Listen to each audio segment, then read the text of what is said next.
m'appelle Charlène, je suis installée, ça va faire ma 4e année de lait cette année, sur une création totale avec des chèvres des fossés, transformation à la ferme et vente directe. En 2025, il y avait 35 laitières et j'avais 15 de bébés d'1 an. En surface, en pâture, j'ai à peu près 4 hectares.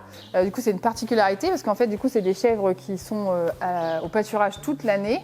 Alors, exceptionnellement, les jours de grosses pluies, elles restent à l'abri, mais sinon, voilà, même l'hiver, elles sortent à la pâture. Pourquoi j'ai choisi la chèvre des fossés? Tout simplement parce que déjà, c'est la race normande.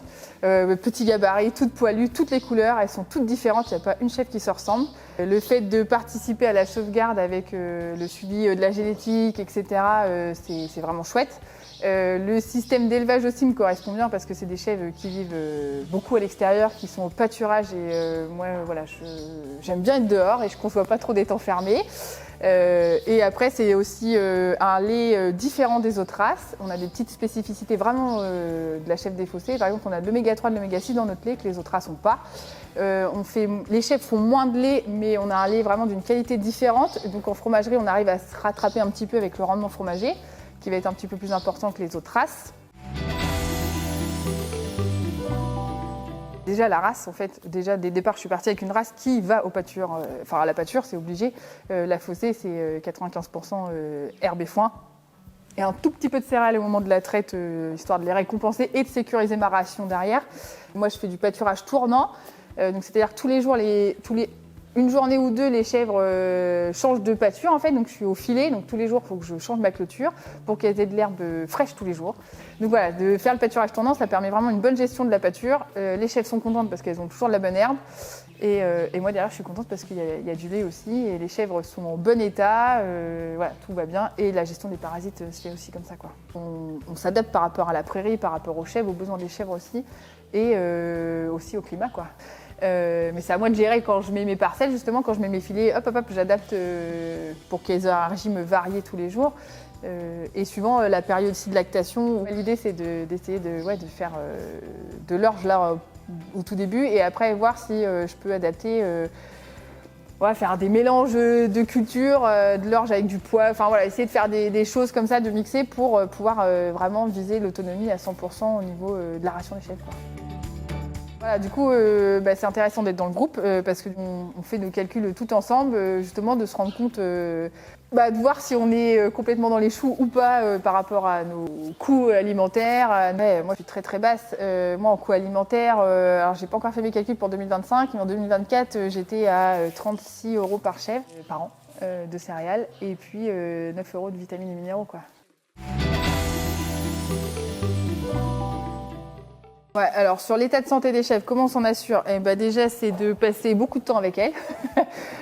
Moi, je les monte tous les jours au quai de traite, même quand il n'y a pas de traite, elles montent au quai de traite pour avoir leur ration. Je les brosse une fois ou deux par semaine. En fait, ça me permet au niveau de la chèvre, on peut toucher, on sent si elle est maigre ou pas, parce que les poils, ça cache aussi un peu. Donc ça permet de faire le point sur la chèvre. Du coup, c'est beaucoup d'observations. Je les connais par cœur. Je sais quand il y en a une qui n'est pas bien ou pas, suivant à l'ordre qu'elle monte sur le quai de traite. Il y a des petits trucs comme ça qu'on sait, mais ça c'est à la force de passer du temps avec ces bêtes en fait. Après, prévention, c'est moi, pâturage tournant pour tout ce qui est gestion des parasites. Moi, là, ça fait 5 ans que j'ai des chèvres. J'ai fait un traitement parasitaire sur les laitières, en fait. Parce qu'il faut travailler vraiment sur la résilience de la bête aussi, parce qu'on commence à avoir des résistances aux médicaments sur certaines fermes. Donc, alors oui, avec le groupe, on parle beaucoup du parasitisme, parce que justement, ça commence à poser problème sur des élevages plus vieux en tant qu'installés. Donc, forcément, là, les chèvres un peu plus vieillissantes, et c'est toujours intéressant d'échanger, d'essayer de trouver des solutions, des petites astuces. On travaille avec du vivant, donc c'est tous les jours en fait où il faut surveiller, tous les jours où il faut se remettre en question.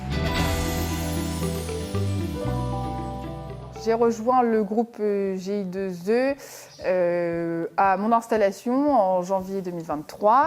Et déjà, c'est chouette de tous se retrouver, nous faire sortir de nos fermes justement, d'échanger avec des collègues sur des problématiques. On est toutes des fermes différentes parce que voilà, on a des reprises et on a vraiment une multitude de choses différentes, mais on a quand même le même cœur métier en fait, c'est qu'on élève tous des chèvres, on transforme tous et on vend tous en direct. Donc en fait, même si on est tous différents sur le papier, on a quand même le tronc global qui fait qu'on se retrouve en fait sur le métier, quoi. Du coup, j'ai eu la chance de pouvoir me nourrir justement de toutes les choses chez les collègues et du coup de partir plutôt sereinement dans l'aventure et avec toutes les petites infos et pas mal de trucs et astuces en fait déjà. C'est bien d'avoir du soutien, de l'aide, de sortir des fermes, de voir autre chose, de visiter des collègues. C'est toujours sympa de faire un tour de ferme, voilà. Ouais, et puis on apprend plein de choses tout le temps, quoi.